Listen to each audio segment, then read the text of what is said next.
پچھلے کچھ دنوں سے سعودی عرب کی کچھ ویڈیوز اور تصاویر سوشل میڈیا پہ وائرل ہو رہی ہیں جن میں دیکھا گیا ہے کہ سعودی عرب کے تپتے صحرا اور پتھریلے پہاڑ سبز وادیوں میں تبدیل ہو رہے ہیں۔ اس تبدیلی کو قیامت کی نشانی سے جوڑا جا رہا ہے۔ سوال یہ ہے، کیا یہ قیامت کی نشانیوں میں سے ہے؟ اور احادیث مبارکہ میں اس بارے میں کیا رہنمائی ملتی ہے؟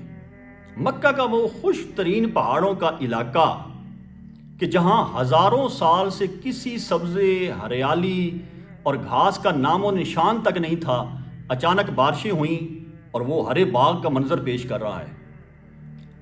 آپ سوشل میڈیا پہ جو وائرل تصویریں ہیں ان کو دیکھیں کہ خشک بیابانوں میں رہنے والے لوگ ہرے اور سبز میدانوں میں گھوم رہے ہیں، جانور چر رہے ہیں، اور یہ جو ہرا میدان ہے یہ حرم کعبہ کے بالکل قریب نظر آئے گا آپ کو، کیونکہ وہاں پہ مکہ ٹاور نظر آ رہا ہے۔ رسول اللہ صلی اللہ علیہ وآلہ وسلم کی حدیث مبارکہ میں واضح طور پر یہ قیامت کی نشانی موجود ہے۔ مسلم شریف حدیث نمبر 157 جناب ابو ہریرہ رضی اللہ تعالیٰ عنہ راوی ہیں۔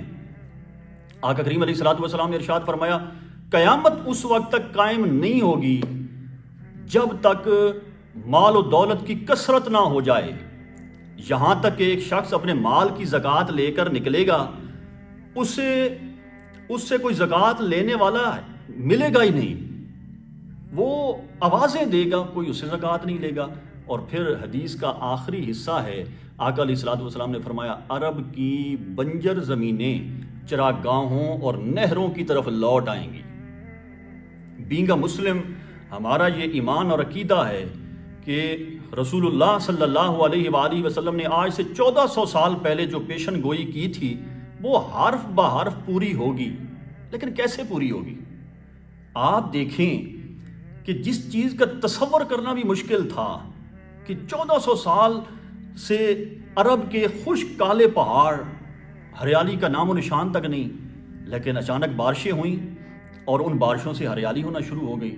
اور دوسرا ایک مصنوعی طریقہ بھی ہے کہ سعودی عرب حکومت نے ایک منصوبہ تیار کیا ہے، سعودی گرین انیشیٹو 2030۔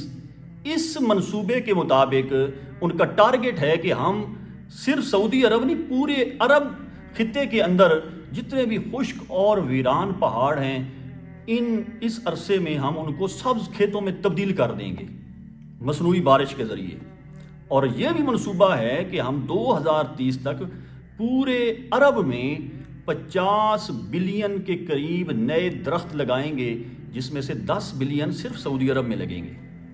اب حدیث مبارکہ کا ایک حصہ ایسے مکمل ہو گیا ہے، وہ جو قیامت کی نشانی ہے، حضور نے فرمایا کہ چراگاہوں میں تبدیل ہو جائے گی، ہریالی میں تبدیل ہو جائے گی سعودی عرب کی زمین، اور دوسرا حصہ ہے کہ نہروں کی طرف لوٹ آئے گی، دریاؤں کی طرف اشارہ ہے۔ اب بظاہر آپ کو سعودی عرب میں کوئی دریا نظر نہیں آئے گا، کوئی نہر نظر نہیں آئے گی، لیکن یہ آقا علیہ الصلوۃ والسلام کی پیشن گوئی بھی پوری ہونے جا رہی ہے، ابھی ہوئی نہیں لیکن ہوگی۔ جس طرح سے پچھلے تھوڑے عرصے میں سعودی عرب میں تیزی سے سیلابی بارشیں ہو رہی ہیں، کوئی نہ کوئی دریا قدرتی طور پر بن جائے گا۔ اگر وہ نہ بھی بنا تو حکومت سعودی عرب جو ہے اس کا جو گرین سعودی انیشیٹو پروگرام ہے، اس کے تحت اس میں ڈیم بھی بنیں گے اور نئی نہریں بھی بنیں گی۔ تو جب یہ ڈیم بنیں گے، نہریں بنیں گی، تو یہ نہریں خود بخود ایک دریا کا روپ دھار لیں گی۔ تو حدیث مبارکہ کا یہ حصہ بھی مکمل ہو جائے گا، عن قریب مکمل ہوگا۔ اسی طرح آقا علیہ الصلوۃ والسلام نے جہاں قیامت کی نشانیوں کا ذکر کیا، فرمایا کہ بکریوں اور اونٹوں کے چرواہے، ننگے بدن اور ننگے پاؤں والے، ایک دوسرے سے بلند و بالا عمارات بنانے کا مقابلہ کریں گے۔ حضور علیہ الصلوۃ والسلام کی یہ پیشن گوئی بھی حق اور سچ ہے اور پوری ہو چکی ہے۔ آپ سعودی عرب نہیں، پورے عرب ممالک کا وزٹ کر کے دیکھیں، آپ کو وہاں بلند و بالا عمارات نظر آئیں گی۔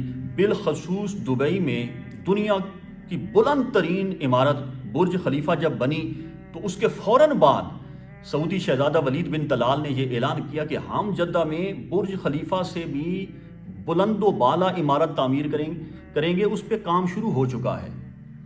تو آقا علیہ الصلوۃ والسلام کی یہ جو حدیث مبارکہ ہے یہ حرف بحرف حق اور سچ ثابت ہو رہی ہے، اور یہ قیامت کی نشانی ہے کہ عرب کے بنجر میدان اور زمینیں دوبارہ ہریالی کی طرف لوٹ رہی ہیں، نہروں کی طرف لوٹ رہی ہیں۔